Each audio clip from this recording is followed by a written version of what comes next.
I'm very curious, and do autism diagnoses only happen when a person is younger? I've run across, even with myself, uh, growing up being in my 40s, and uh, autism really wasn't, I don't know that it was really looked at or tested in the 80s and the 90s as much as it is now. And I've had a lot of people come to me and in a not nice way and say like, you're lying, you're full of it. If you weren't diagnosed when you were in your earlier years, how are you just finding this out and when you're in your 30s?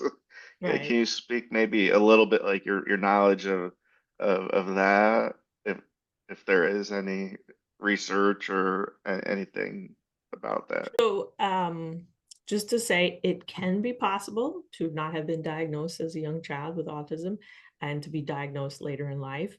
That is happening more and more now. So it's totally possible to be diagnosed later in life.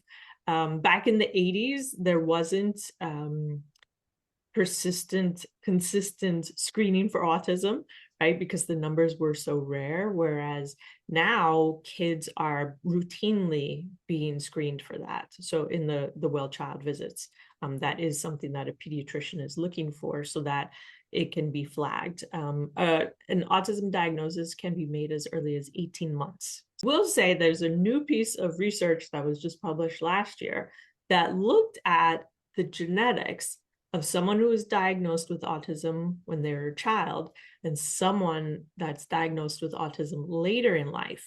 And the genetics are different. Yes, this is so what really complicates this situation is the one word autism that is used to apply in so many different situations, right? So we have this one word that is really trying to describe very different people and different symptoms and experiences.